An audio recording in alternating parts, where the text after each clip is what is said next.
Well, here goes nothing. It totally looks like I'm not wearing a top, but I am. The hair is up. Did not really do it. Tube top vibes because it is hot in Thailand and I'm a little bit nervous. Okay, so my name is Nancy Aguilera, and I think what I want this video to be about is maybe how to step out of your own matrix, because I believe that one, everything is fractal, and what happens on the macro also happens on the micro. And I forgot to use the microphone. Gosh. So we have these things called paradigms. A paradigm is a multitude of habits, beliefs, and just kind of like your personality, basically. This paradigm is like, it's a program that we've been running since we could remember, probably. So we have certain habits. We do things a certain way because that's the way that we've always done them, or maybe that's the way that you saw mom do it, or you saw dad do it. So you just kind of picked up on the habit because that's what you've seen. And what happens is that those things are hard to break. And a lot of those become unconscious, which means that we don't even know that we're doing them anymore. And I'd argue that maybe some of those don't even serve us anymore, and we're still doing them. And then maybe we find ourselves, well, I definitely found myself questioning what I was going to do with my life at like 22 years old. So I'm 27 now. We are in a healthier place, more free, just a completely different ballpark. But to give you guys a little bit of context, what it is that I'm referring to, I have always been a hard worker. I was always in my masculine before. I used to work 4 jobs. I was studying engineering at a good university in Illinois. I'm from Chicago. And I was doing a lot of these things because I thought that that's just what you do. I'm a city girl, and the biggest aspirations that I had at the time, like 17, 18, so about 22 years old, was that I just wanted to be busy and work in the city. Well, that came true real quick. Like, I found myself with not one, not two, not three, but 4 jobs while going to school. Don't ask me how I did it because I honestly don't remember. I was paying for an apartment that I only went to sleep in a couple hours a day, and then to start the routine all over again. So yeah, I don't recommend. The only reason why I really wanted to go into engineering is because, well, my parents had they had high expectations for me. I don't know why. I'm like a chosen child for them. I'm the youngest of 3 girls. And although I'm the baby, they always trusted me.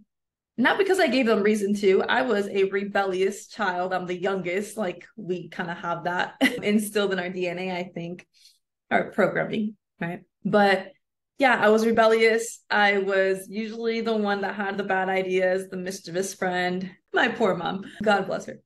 So yeah, they always had high expectations for me, and they just kind of figured, and maybe I don't know if this was like a family reunion or a family meeting that they had, and they're just like, Nancy's gonna be either a doctor, a lawyer, or an engineer, because, well, who doesn't want their child to be a doctor, a lawyer, an engineer? So I chose engineering because I was like, well, doctors are just going to school for way too long, and statistically speaking, I read a statistic about lawyers that most of them are depressed. I was like, well, I don't want that. So I'm just going to go with engineering. And I was completely based off of what my parents wanted, what had a decent starting salary. And that's basically it. It wasn't what I wanted to do. I was just like, yeah, I guess I can do that. I got to go to school anyway. So like, maybe I'll just figure it out in school. And I didn't go to class very much. I didn't like it. It just wasn't for me. I actually ended up dropping out once I got into entrepreneurship, which is a story for another day. Back to the theme of breaking out of your own matrix. As you can probably start to piece together, I was in my own matrix, thinking that I had to do things for other people, working because of, I don't know, just trying to get ahead in life, but also I wasn't getting ahead in life because everything that I was making, I was also spending, and I had a decent amount of savings saved up because that's what you're taught. Nobody taught me how to invest into like other businesses or even to talk about businesses. That just was not any kind of conversation that was being had. And yeah, I had multiple jobs because I figured, well, I'm going to like one of these and then I can dedicate the rest of my career to one of those. That did not happen. I was in the bar industry. I was in the gym industry, fitness industry. I was in tourism, and I was mentoring high school girls. Man, did I learn a lot of things about those different industries. And that's also where I think more of my masculine energy started to come out. So this video is not about feminine and masculine energy. I think I'll make another video for that. But I was always a tomboy. That's just kind of how I always was. I even would make jokes. Oh my gosh, I feel like now I have a lot to talk about. Maybe I'm like venting to you guys at this point. You guys are like my therapist, which this does not substitute therapy. Therapy is a thing of its own. Anyway, I always just kind of found like me being boyish, I would be so self-conscious about, just the way that I looked. Even though I was always lean, I always thought that I was bigger than my other friends because they were even leaner. Like, it's ridiculous. I would wear pants to the beach, like full on pants, jeans to the beach. I wouldn't want to show my legs because I was self-conscious about my scars. Because like I said, I was a tomboy. So as a child, I was outside riding my bike, hopping fences, climbing shit, like getting into trouble because that's just what we did. And my scars didn't go away. And I always felt like I'm this tomboy, and I identified myself with that programming, right?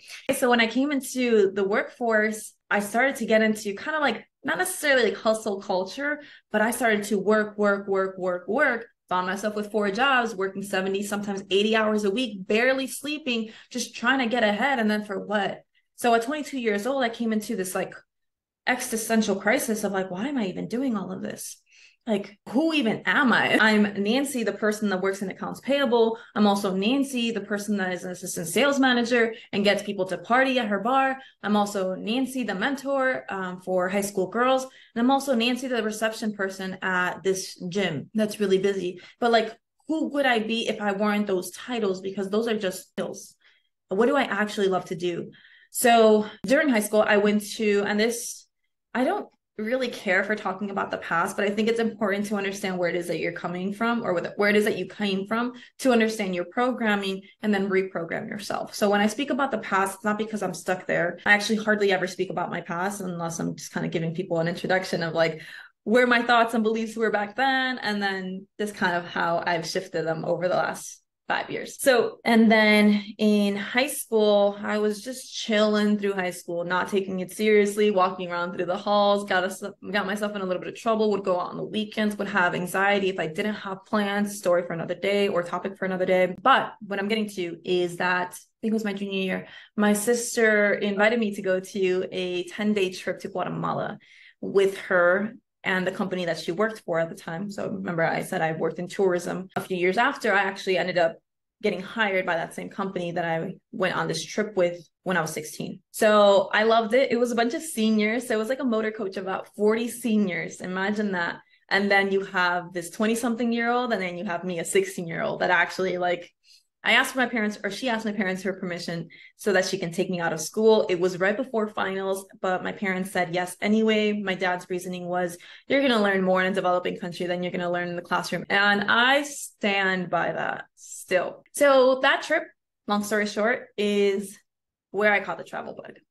I went to beautiful cities like Antigua, Guatemala, the capital. I met cool people that just like had different skills.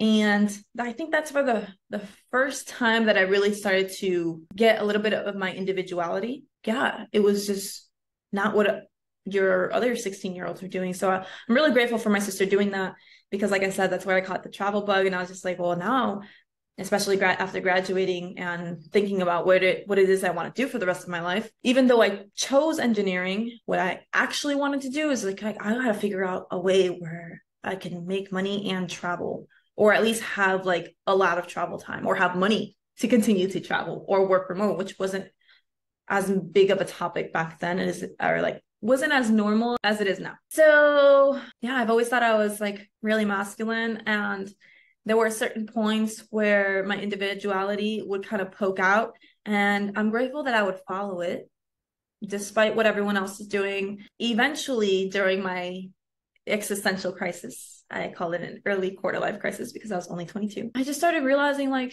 I don't really want to do this anymore. And that was the beginning. There was a lot of like amazing synchronicities that led me in the right direction. And I don't know who to thank for that, whether that's God or the universe or vibrations. I am grateful, because as I was working, and again, I didn't really care about my job at that point. At least I had left one job. I was still mentoring the girls. I was working at the bar. I didn't really care about being there anymore. I was just kind of tired. I was burnt out. I was just like, I feel so gross from drinking every night after my shift. I just wasn't feeling good. But I was working, and the part of my job was to go out into the streets and just like recruit friends and then invite them over to the bar to celebrate their birthday, or maybe get their email or their phone number and their birthday, and just kind of like put them in the CRM, so that when their birthday month comes around, or when special events like St. Patrick's Day or turkey bowling would come around, then I would have an email list to send to, right? But this day, I just wasn't really feeling it. I went into this coffee shop because I was like, oh, I'm going to need some coffee for this. And this coffee shop was also a bookstore in Chicago. I love this coffee shop, this bookstore. For whatever reason, I decided to go look for a book, and I went to the basement section. Again, I wasn't really looking for anything. I went into the basement section, and literally the first book that I picked up was this yellow and blue turquoise book, and it's called The Power of Now. Oh my God. That book is such, every sentence of that book is like bar, bar, bar. I'm just like, how is he explaining what I'm thinking? I can't even explain what I'm thinking. And he's making all these connections, and he's making it sound so easy. So if you guys haven't read that book, I highly recommend it. It's a good one, but it came at the perfect time. So The Power of Now. Then, oh my gosh, I'm not going to give you guys this entire story, but basically, someone that I dated before came back into my life. He sent me a message on a Friday night while I was working, and I had told myself that I was giving up drinking because I was just kind of over it. I didn't know what to do, because I should not be telling you guys this much information, but you know, we're going to create a safe space out of this channel. But I had broken up with a not so good relationship that I had actually gotten back into. And then my ex is reaching out to me the same exact day that I break up with this other ex. So I'm just like, what the hell is going on? Like, why am I being tested? Like, and this is also someone, my fiance, but just a genuine person. So I never expected any kind of malice. It wasn't like, oh, it's a Friday night, he's probably drunk, wants a booty call kind of thing. Like, no. We had completely cut all ties. I had wished him the best. He had wished me the best. And he texted me, and I'm just like, damn, like I've thought about this person a lot of times and just stopped myself from reaching out, because I broke it off with him because I wasn't in a good place mentally. I attracted someone that wasn't in a good place mentally, and that didn't go anywhere. But you know, you live and you learn. Now I have tons of things to tell my future children. And yeah, I'm just like, what are the odds that he messages me the same day that I break up with this other guy? And also the same week that I dive into this book, and it's talking about synchronicities, and it's talking about vibration. It's talking about just looking out. Oh my gosh, I gotta reread that book. So I was in my own matrix, and I told a couple of friends, well, people considered friends, but they're really just like people that you hang out with because you're in the industry. So you drink after your shift with them, and you stay up till like 5 a.m. with them. And then of course there's like gossip. Anyway, so I told a close friend, and then I told somebody else that was working. I was just like, what do you think I should do? And I said, well, what the hell do they know? They don't know. And I ended up planning a coffee date with him just to kind of catch up, see what's good. And he was telling me about the things that he had been up to. And I'm not going to get into the details. But you know, when you are meeting up with someone that you haven't seen for a long time, and it's just like, oh, like how you been? And then they tell you how they've been. And then they go, how about you? Well, when he did that, how about you, to me, my energy was completely different than his energy. Like his energy was like so pure and vibrant and excited and enthusiastic. And he's like, yeah, I had been traveling here and traveling there. And I'm like, not same. I was like, I've been doing the same shit every day, 6 or 7 days a week. I haven't gone anywhere. More than anything, I became really aware of just like my energy. And I don't know if this is right, but I compared it to his energy, and it just wasn't the same. And I was just like, I want that energy. It was for the sake of, okay, how do I get that? This guy has it, so let's see if he can show me how to get it. By no means did I have any intentions of getting back with him. In fact, I kind of just like set boundaries from the beginning. I was just like, we're not cuddling. We're not doing any of that. Like, I need to be by myself, and I need to figure my own shit out, because I had just been in one long-term relationship after another. And I'm just like, I don't know who I am, and I don't feel good. So I'm gonna get teary-eyed. But yeah, I set those boundaries, and I'm just like, I just want to figure some things out. Showed me a little bit. Oh, you know what happened? He did a live stream. So we got in a taxi. We were on Lakeshore Drive. You guys know Lakeshore Drive. It's a beautiful just view of the Lake Michigan, and the city. It's awesome. And we went back to my apartment. But like I said, I had set these boundaries, right? You're like, y'all, she's capping. No, but I had set these boundaries. We went back to my apartment. I was living with my sister at the time, and we were going to watch a documentary. a documentary, funny enough, about breaking out of the matrix. It's called Thrive. It's still on YouTube, I believe. On the way from the coffee shop that was closing down to my apartment, he opens up his laptop and he's like, I have to give this class really quick. It'll probably take me about 40 minutes, the same length that it'll probably take us to get to your apartment. I was like, okay, cool. So he opens up his laptop, he starts live streaming, and he's breaking down these like charts. And I knew nothing about trading then, of course, like zero background, not even stocks, like nothing. And he's giving an entire class about it. And I'm just like, huh? Like I was so confused, but he was like natural. Okay, like he must have really dove into this in the last year that we hadn't spoken or whatever. And then I even told him, I was just like, look, I don't know what you're doing. I don't know anything about trading or investing, but if you're willing to teach me, like I'm willing to learn. I just want to learn how to make money and I can travel, man. That's it right there. I think that was beginning, that all of those, that series of events was the beginning of me breaking out of my own matrix. No longer thinking about being stuck where I was at. I was no longer thinking that I was in these like dead-end jobs. Or one of the scariest repeated thoughts that I had back then is just like, damn, this is it, huh? Like, I'm just going to be in this not great relationship and we're going to buy a house and get married, and I'm not going to be happy with his actions and what he goes out, and I'm just going to be working this job or be a stay-at-home mom. Not that there's anything wrong with that. It's just, oh man, I foresaw my future and I felt so like sick to my stomach in complacency. I was more so disgusted with myself than I was even accepting such a thing. Like, oh, this is it. Like, that's going to be the rest of my life. That's what made me sick, more so than the scenario itself. Those series of events is when I started to break out of my matrix and think like, no, one, I broke up with the guy. So not going to do that. Not going to buy the house. Not going to marry someone that I'm just kind of already iffy about. Not going to have children with someone that I'm already iffy about, anything like that. And I'm not going to stay at these jobs because I don't know if this whole trading thing is going to work. And I had no intention of having it be a full-time thing until later on. But I was just like, there's just things out there. At the same time, and a couple of weeks leading up to this, and part of the whole synchronicity thing is that while I was at work, I was looking things up on YouTube and I was like, I need to learn something new. I need to grow in some kind of way. This cannot be the last version of me. This is not my final form.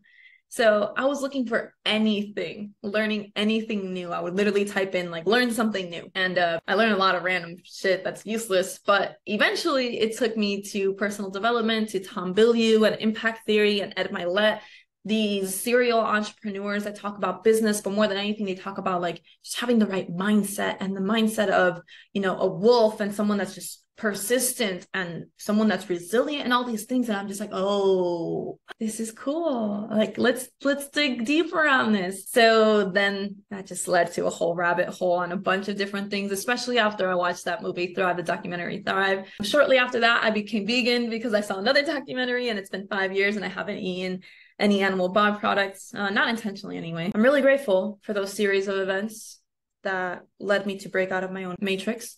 I started to question all the beliefs. I started to work on my feminine energy and just kind of questioning, why is it that I dress this way? Like, why do I dress like I don't care what I look like? Why don't I care what I look like? I don't know where it is that I heard this, but I think the things that kind of irk you are because of your insecurities. So I used to hate people that were very vain, people that really focus all about their looks, because at least that's what I thought that they focused on. But just because someone looks good doesn't mean that that's the only thing they care about. I mean, sure, some people, but there's going to be ditzes in everything, right? There's going to be like just people you don't vibe with in just about every niche or topic or whatever. So yeah, I started to question everything. Like, why do I dress this way? Why do I think that looks aren't important? Why am I so resentful towards people that have money?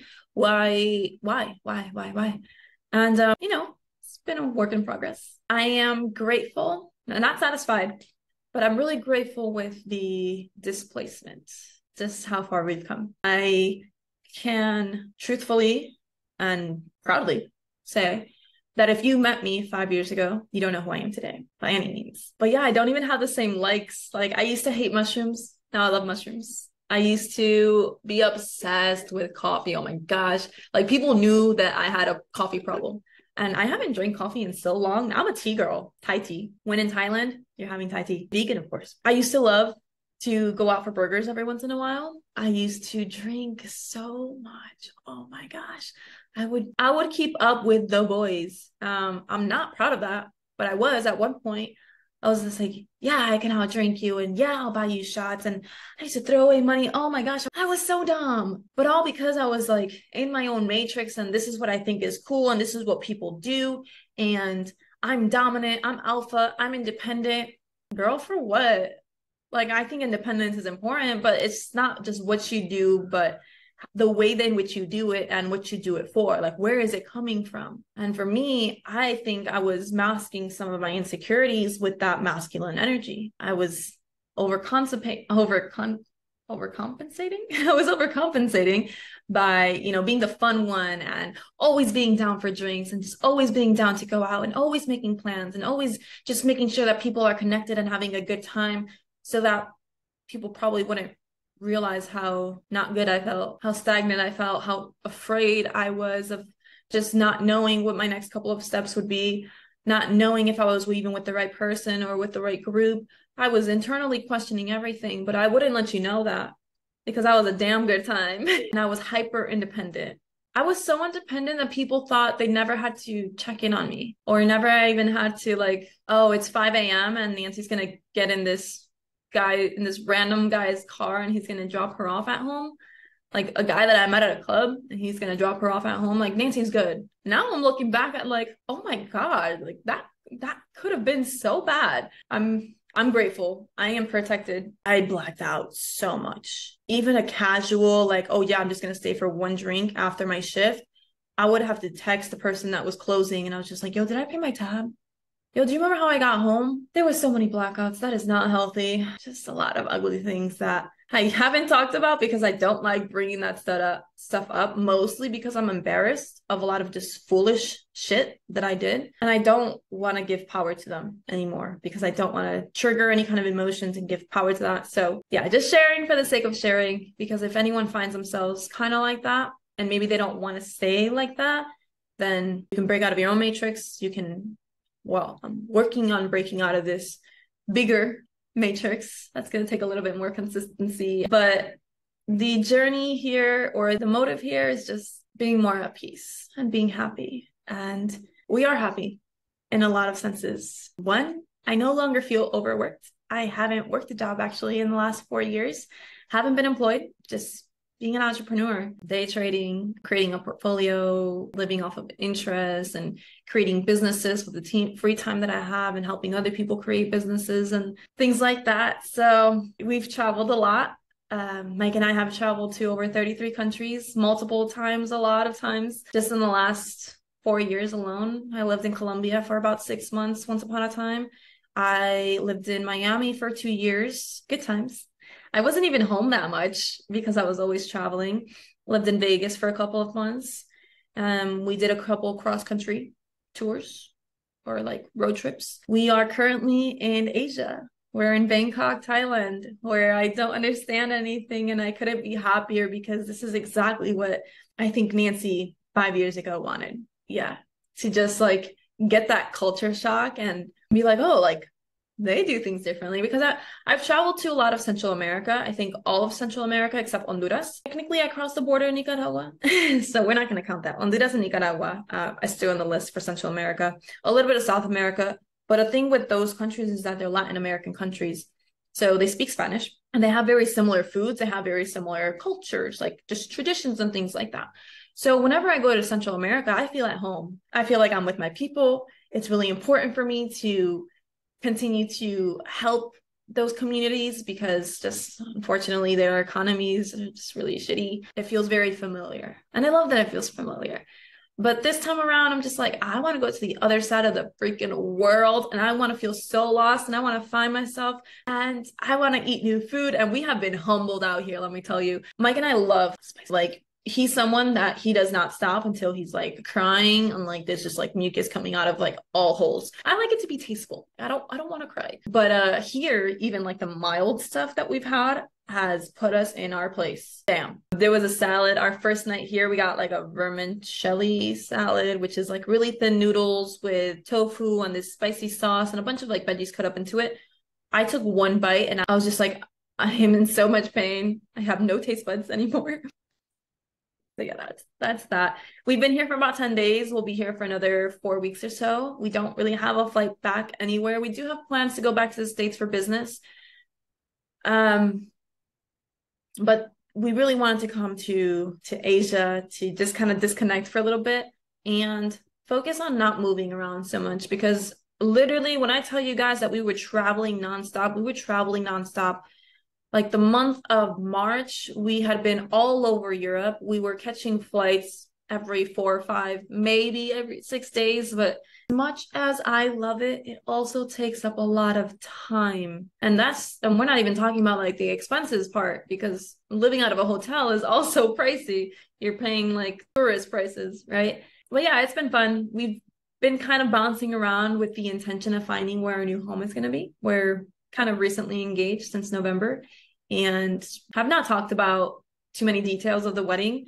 More than anything, we just want to continue to enjoy this season of our life, because Mike and I have just a lot of history, and I think we bring each other a lot of happiness and peace, and I'm not crying. We just want to enjoy it, and we want to continue to work. We want to just find a flow and still do the things that we love, like eating and tasting new teas and figuring shit out that we just had no idea about before, and continuously growing in every sense of the word.